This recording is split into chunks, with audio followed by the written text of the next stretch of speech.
आदरणीय संस्थान के निदेशक महोदय और आप सभी सम्मानित हमारे प्राध्यापक,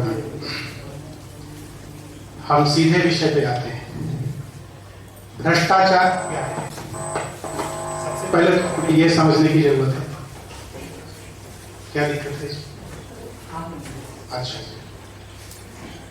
देखिए हमारे यहाँ प्रिवेंशन ऑफ करप्शन एक्ट 1988 में आया, उसमें भ्रष्टाचार की कोई डेफिनेशन नहीं दी गई। United Nations convention against corruption में भी भ्रष्टाचार की कोई डेफिनेशन नहीं है। ट्रांसपेरेंसी इंटरनेशनल एक एसोसिएशन है जिसका हेडक्वार्टर बर्लिन जर्मनी में, जो ग्लोबल लेवल पे करप्शन पे काम करती है संस्था, उसमें भी भ्रष्टाचार की कोई डेफिनेशन नहीं है। तो प्रश्न है कि भ्रष्टाचार है क्या? सबसे पहले तो हमें यह समझना है। तो ऑपरेशनल बेसिस पर कृत्यों को देख करके दो तीन बातें हम आपसे यहां पे निवेदन करना चाहेंगे।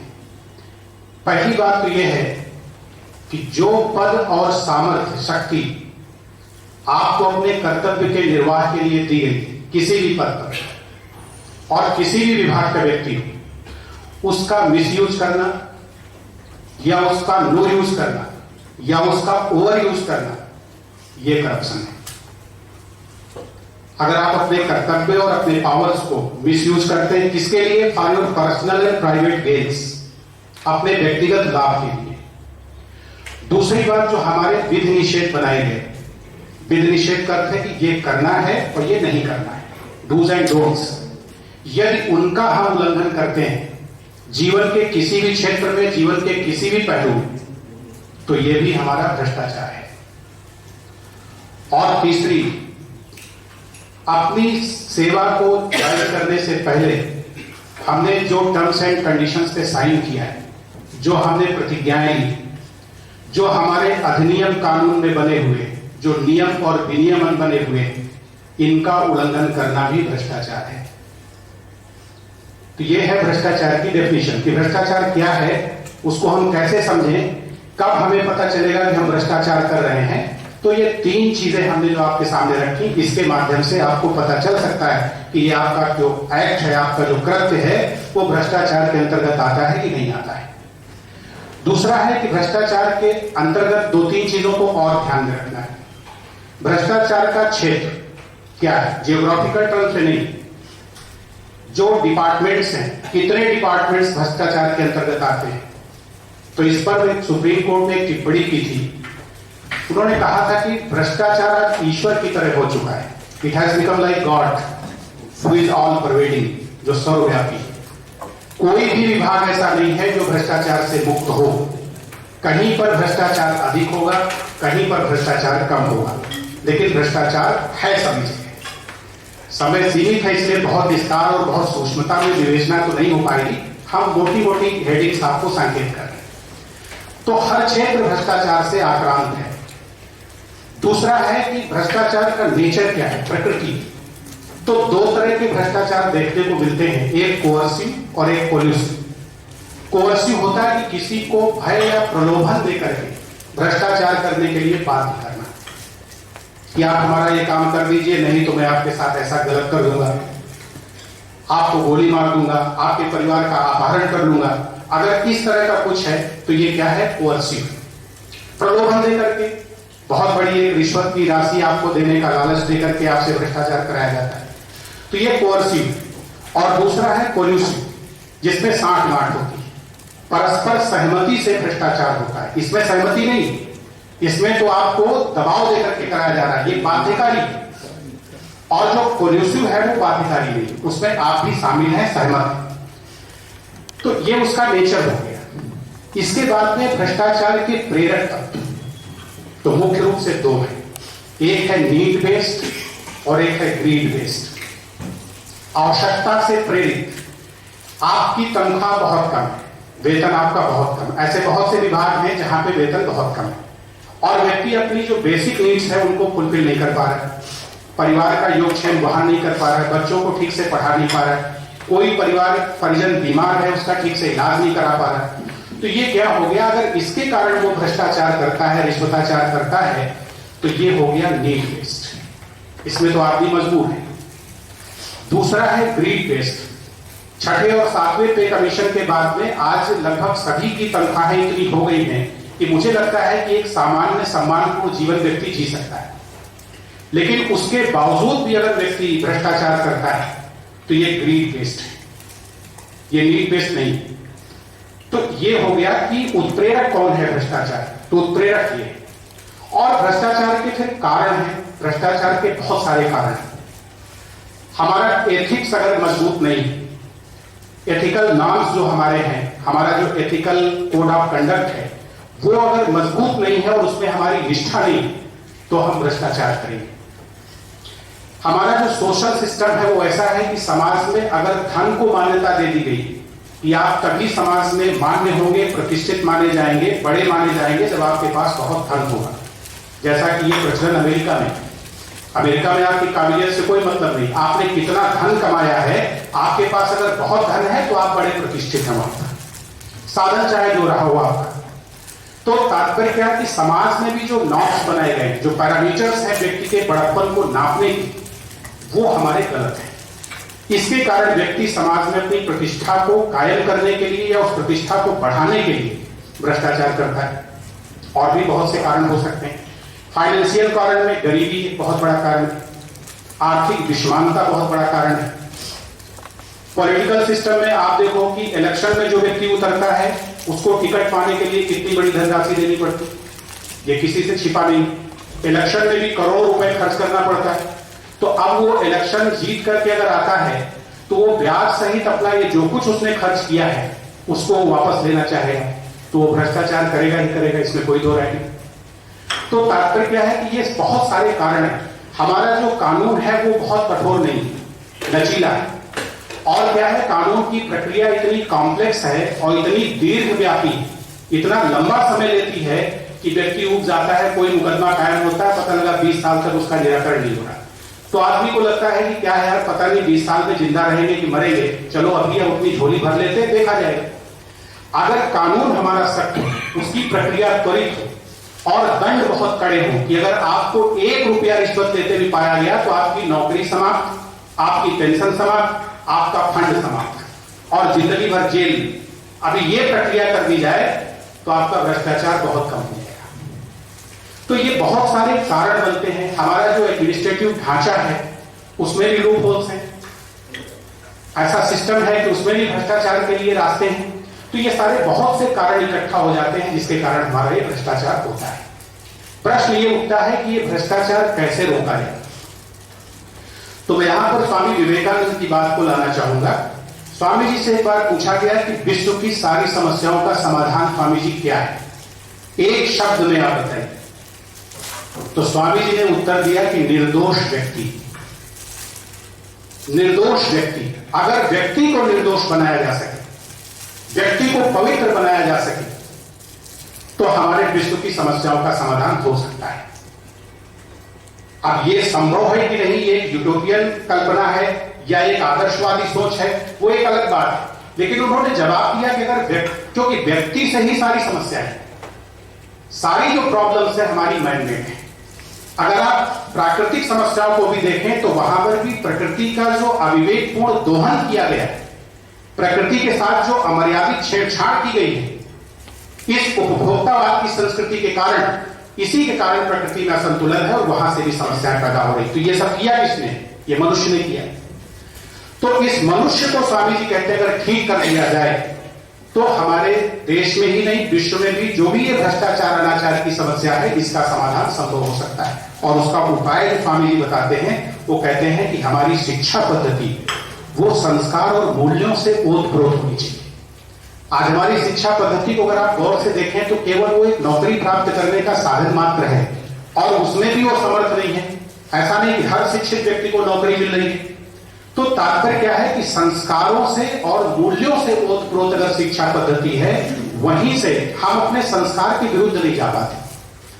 आप देखिए कि आपके जो संस्कार हैं, आपका जो स्वभाव है, उसके विरुद्ध आप नहीं जाते। आप अपना मित्र भी उसी को खोजते हैं जो आपके संस्कारों से मिलता जुलता है, आपके स्वभाव से मिलता है, आपके मूल्यों और सिद्धांतों से जो मिलता जुलता व्यक्ति है, आप उसी के साथ संबंध और दोस्ती भी रखना चाहते हैं। तो अगर हमारे संस्कार अच्छे हों, हमारे मूल्य और सिद्धांत जीवन में अच्छे हों, तो निश्चित रूप से हमें लगता है कि ये भ्रष्टाचार की समस्या कम हो सकती है। कानून बहुत कड़ा होना चाहिए, दंड विधान बहुत कड़ा होना चाहिए, वो एक उपाय है।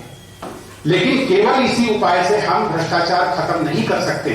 चाणक्य ने इस विषय में एक सेंटेंस बोला है कि ये भ्रष्टाचार की समस्या अनादि और अनंत है, हमेशा से रही है और हमेशा रहेगी। इसको शून्य नहीं कर सकते आप।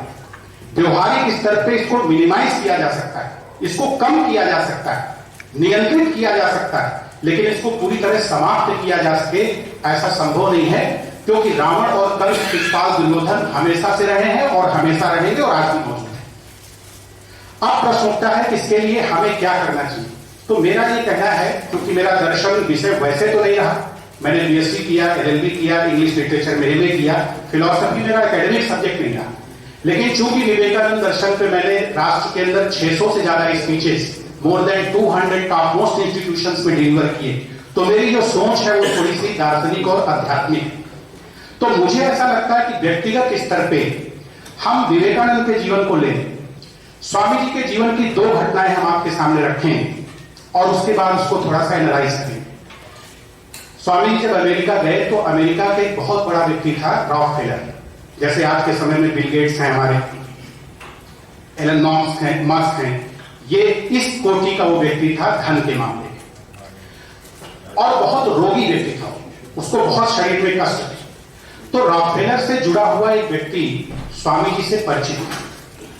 तो रॉकफेलर को उस व्यक्ति ने बताया कि भारत से एक सन्यासी आए हैं और मेरा विश्वास है कि तुम उनसे मिलो, शायद तुम्हारी समस्या का समाधान निकलेगा। रॉकफेलर मिलने के लिए स्वामी जी से आता है, स्वामी जी के पर्सनल सेक्रेटरी से वो कहता है कि मुझे स्वामी जी से मिलना है। पर्सनल सेक्रेटरी अंदर जाते हैं, स्वामी जी से बताया तो स्वामी जी ने उसको अंदर बुलवा लिया। रॉकफेलर अंदर जाते, स्वामी जी बैठे हुए हैं, वो सामने खड़ा हुआ है, उसको बड़ा बुरा लग रहा है कि स्वामी जी ने बैठने के लिए नहीं कहा। स्वामी जी ने पूछा कि yes what made you come here, कैसे आपका आना हुआ।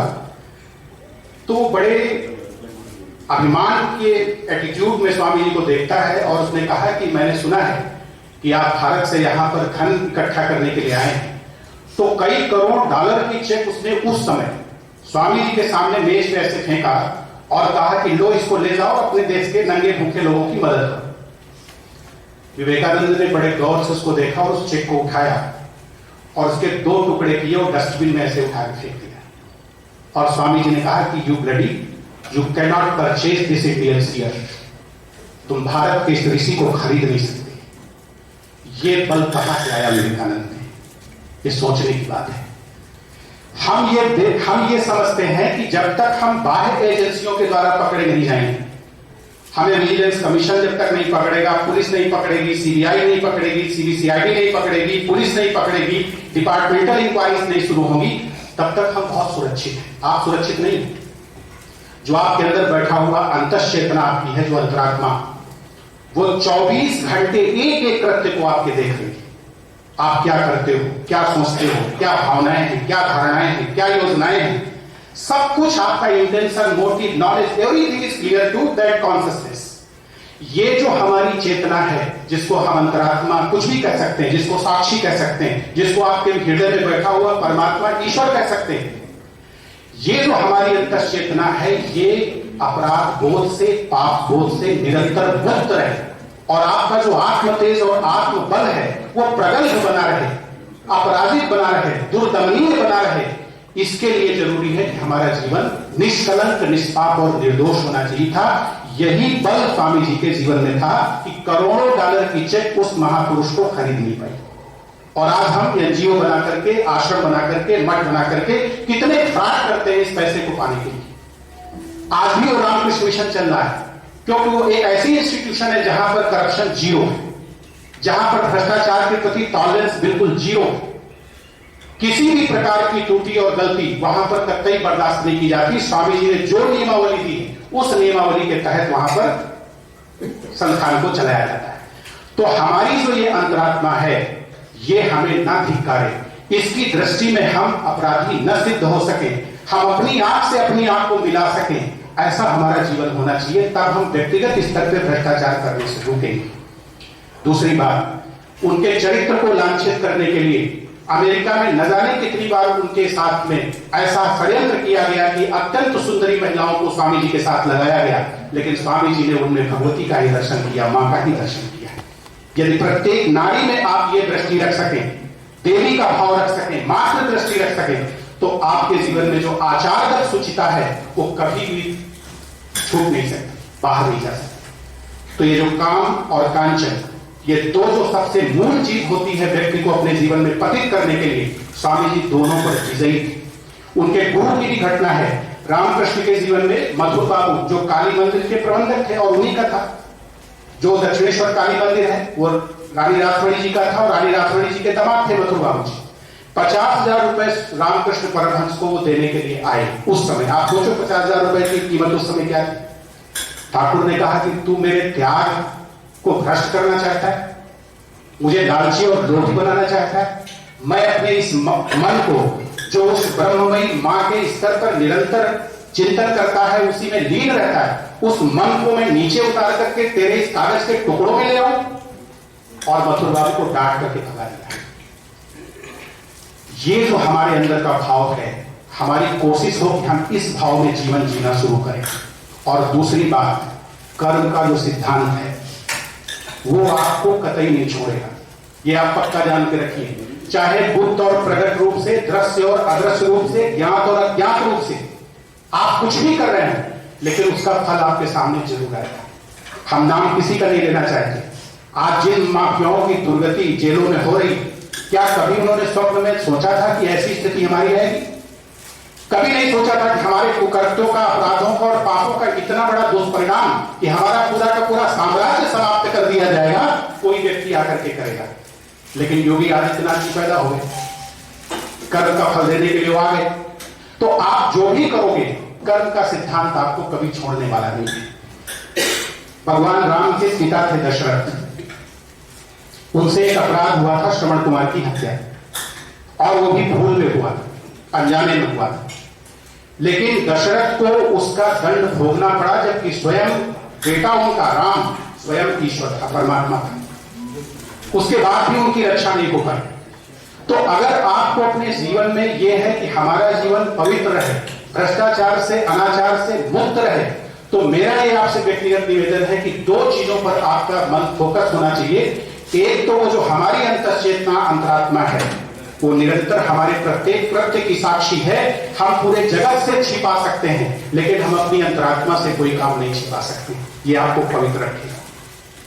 आपको अपने साथ सोना है। रात में जब आप सोते हो तो अपने साथ सोते हो, अपनी अंतरात्मा के साथ सोते हो।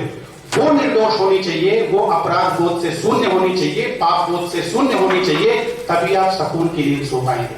और दूसरी बात, आप जो ईश्वरीय दंड विधान है, जो कर्म विधान है, उससे आप बच नहीं सकते हो। तो जीवन को अगर सुरक्षित रखना है तो सत्कर्म जीवन में होना चाहिए, और अपनी अंतरात्मा की अंतः शुचिता, पवित्रता आपके जीवन में मेंटेन होनी चाहिए। ये अल्टीमेट उपाय है अपने जीवन को पवित्र रखने का। बाहर की कोई भी एजेंसी आपको पवित्र नहीं रख सकती, भ्रष्टाचार मुक्त नहीं रख सकती। जिन देशों में बहुत कड़े कानून हैं, जहां पर चोरी के बदले हाथ काट लिए जाते हैं, बलात्कार के बदले तत्काल चौराहे पे गोलियां मार दी जाती हैं, उन देशों में भी चोरियां अभी भी होती हैं, बलात्कार व्यभिचार अभी भी होते हैं। तात्पर्य क्या है कि मन की वृत्ति हमारी वो ठीक होनी चाहिए। एक जो अशांत और अतृप्त मन है ना, सारे पाप और अपराध वहां से शुरू होते हैं। आप जब आनंद की मुद्रा में हैं, जब आपकी मनोदशा बहुत प्रसन्न है, बहुत खुश है, आप बहुत शांत हैं, बड़े आह्लादित हैं, उस दशा में अगर आपसे कोई कहे कोई गलत काम करने के लिए, तो आप कतई तैयार नहीं होते। हमारे मन में ये जो अभाव का बोध है, जो मनस्ताप है, जो संताप है, जो अशांति है, जो व्यग्रता है, उग्रता है, इनके कारण हमारा जीवन जो है शांति की तलाश में, आनंद की तलाश में, तृप्ति की तलाश में अनेकों पाप करता है, अनेकों अपराध करता है। क्योंकि जीव जो है ना, वो बेसिकली दो चीजें चाहता है। एक तो स्वार्थवादी, वो अपना हित चाहता है, और दूसरा क्या है कि वो सुखवादी, हर जगह वो सुख ढूंढ रहा है। प्रत्येक साधन और स्रोत से उसको ये चाहिए कि हमें सुख प्राप्त हो, अनुकूल संवेदनाएं हमारे जीवन में बनी रहे और उन अनुकूल संवेदनाओं को प्राप्त करने के लिए तात्कालिक रमणीय सुखों में अपने आप को डुबो देने के लिए वो किसी भी परिस्थिति को साधन के रूप में प्रयोग कर लेता है, लेकिन उसे ये ध्यान नहीं रहता कि ये जो साधन के रूप में हम प्रयोग कर रहे हैं ये हमारे साध्य के लिए उचित साधन है या अनुचित साधन। तो साध्य आपका सुख है, अच्छी बात, लेकिन साध्य को सुख बनाने के पीछे आपके साधन भी पवित्र होने चाहिए। साधन की सुचिता और साध्य की सुचिता अगर ये दोनों आपके जीवन में है तो आप एक प्रेरक व्यक्तित्व होंगे, समाज के लिए एक उदाहरण बनेंगे, एक आदर्श और रोल मॉडल बनेंगे। आपको देख करके बहुत सारे लोग आपके जीवन से प्रेरणा लेंगे और शिक्षा लेंगे। तो इन बिंदुओं को हमें ध्यान में रखना है। और दूसरी बात, हमारी शिक्षा पद्धति में मेरा निवेदन है कि इतने बड़े बड़े संस्थान हैं आज देश के अंदर, लेकिन कहीं पर भी कोई एथिकल एजुकेशन की व्यवस्था नहीं, सेल्फ इंप्रूवमेंट के लिए कोई व्यवस्था नहीं। तो एक ऐसा डिपार्टमेंट होना चाहिए जो ह्यूमन एक्सीलेंस पे काम करे। इस मनुष्य को कैसे उत्कृष्ट बनाया जाए, इसको कैसे मूल्यनिष्ठ बनाया जाए, कैसे इसको पवित्र बनाया जाए, कैसे मर्यादित बनाया जाए, कैसे अच्छे संस्कारों का इसके जीवन में वपन किया जाए, ये सारी चीजें सिखाने वाला भी एक फैकल्टी होना चाहिए। क्योंकि आप मनुष्य हैं सबसे पहले, और मनुष्य के जीवन की दो विशेषताएं। मनुष्य के जीवन की विशेषता पहली है उसमें श्रद्धा होनी चाहिए, और श्रद्धा किसमें होनी चाहिए? जो हमारी परंपराएं हैं, श्रेष्ठ परंपराएं, कुरीतियां नहीं, जो हमारे शास्त्र हैं, जो हमारी संस्कृति है, जो हमारे जीवन के मूल्य हैं, जो हमारे कर्तव्य और दायित्व है, जो हमारे संबंध है, इन सब में हमारी श्रद्धा होनी चाहिए। और दूसरा, हमें विवेक होना चाहिए। हमें विवेक नहीं, हमें बुद्धि बहुत है, हमें तर्क शक्ति है, कुतर्क शक्ति, समझने की क्षमता, गणित लगाने की क्षमता, षड्यंत्र करने की क्षमता, लेकिन विवेक नहीं। विवेक वो है जो अच्छे और बुरे के बीच का अंतर आपको बताता है। और विवेक अगर आपका समर्थ और प्रदीप्त है, ज्वलंत और प्रचंड है, तो विवेक के गर्भ से वैराग्य जरूर निकलेगा। वैराग्य का अर्थ है कि चोटी रखा के जंगल भागना नहीं। वैराग्य का अर्थ है कि जो अवांछित है, जो निंदनीय है, जो गर्हित है, जो निषेधात्मक है, जो त्याज्य है, जो पाप है, जो अपराध है, जो अपकृत्य है, उससे हमको दूर रहना चाहिए, उससे दूर रहना चाहिए। तो अगर ये विवेक और श्रद्धा का तत्व हमारे जीवन में आ जाए तो हम अपने जीवन में बहुत कुछ अच्छा कर सकते हैं।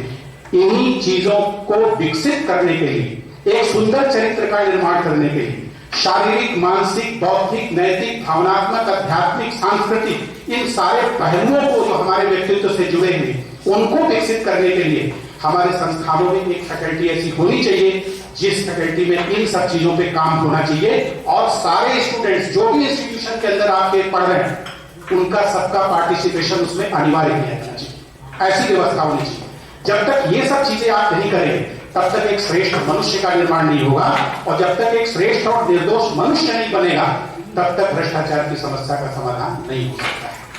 और ये जो सप्ताह मनाया जा रहा है, विजिलेंस अवेयरनेस वीक, मेरा कहना है कि ये वीक हटा करके इसको कर देना चाहिए constant vigilance and constant awareness. सतत सजगता और सतत संचेतना, अगर ये हमारे जीवन में रहे कि हम सतत सजग हों। अगर आपको सांपों से भरे हुए कमरे में डाल दिया है और आपको कहा जाए कि रात भर आपको यहां रहना है, और उसमें 10-20 सांप कोबरा डाले, आप एक सेकंड के लिए भी नहीं सोएंगे। सारी बत्तियां ऑन करके रखेंगे, उछल उछल के देखेंगे कि कोई मेरी तरफ तो नहीं आ रहा। तो अगर इसी तरीके से हमारे जीवन में विवेक का और ज्ञान का, बोध का प्रकाश 24 घंटे सतत जलता रहे, और अपने विवेक के आलोक में, ज्ञान के आलोक में हम निरंतर देखते रहें कि हमारे जीवन रूपी इस कक्ष में, इस कमरे में जो ये भ्रष्टाचार, पापाचार, अनाचार, रिश्वताचार, व्यभिचार, ये जो सांप हैं, ये कहीं हमको डसने के लिए तो आगे नहीं बढ़ा है। तो constant vigilance and constant awareness that will lead you to freedom from corruption. Thank you very much.